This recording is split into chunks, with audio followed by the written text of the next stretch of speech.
Shalom sahabat kebenaran.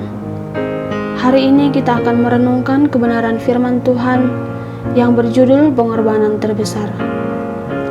Dalam 1 Petrus 2 ayat 24-25 mengatakan, Ia sendiri telah memikul dosa kita di dalam tubuhnya di kayu salib, supaya kita yang telah mati terhadap dosa hidup untuk kebenaran. Oleh bilur-bilurnya kamu telah sembuh. Sebab dahulu kamu sesat seperti domba, tetapi sekarang kamu telah kembali kepada Gembala dan pemelihara jiwamu. Sahabat kebenaran, pada bulan Februari 1975 terjadi tragedi mengerikan di London, yaitu sebuah kereta api bawah tanah menabrak tembok di Moorgate Station yang telah menyebabkan 43 orang meninggal. Di balik kisah memilukan tersebut, terdapat aksi heroik yang dilakukan oleh salah satu korban dari kecelakaan tersebut, yaitu Margaret Liles, seorang polisi wanita muda berusia 19 tahun.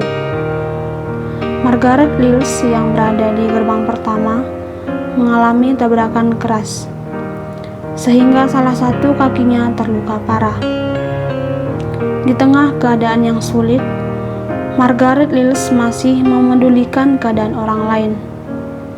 Ia berusaha untuk membantu seorang pria bernama Jeff Benton yang waktu itu tidak bisa bergerak akibat kecelakaan tersebut.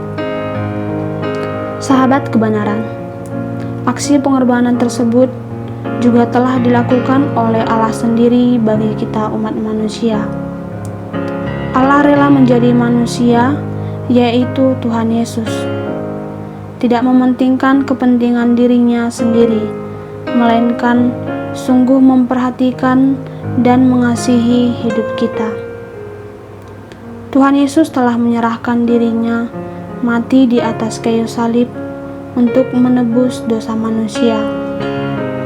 Dalam 1 Petrus 2 ayat 24-25. Tuhan Yesus sendiri telah memikul dosa kita supaya kita memperoleh pengampunan dan hidup dalam kebenaran. Oleh bilur-bilur Tuhan, Ia telah memulihkan hidup kita. Dahulu kita seperti domba yang tersesat, namun saat ini kita telah kembali pada Gembala yang memelihara hidup kita. Sahabat kebenaran, pengorbanan yang telah dilakukan Margaret Liles mengingatkan setiap kita pada peristiwa pengorbanan yang terbesar di dunia ini. Pengorbanan yang telah dilakukan oleh Tuhan Yesus dengan darah yang mahal telah menyelamatkan hidup setiap kita dari hukum dosa. Mari kita menyadari anugerah Tuhan atas hidup kita. Bagaimana seharusnya kita yang layak dihukum, namun Ia telah rela menggantikannya mati di atas kayu salib. Tuhan telah memberikan yang terbaik kepada hidup kita. Oleh sebab itu, bagian kita juga untuk harus memberikan yang terbaik bagi Tuhan.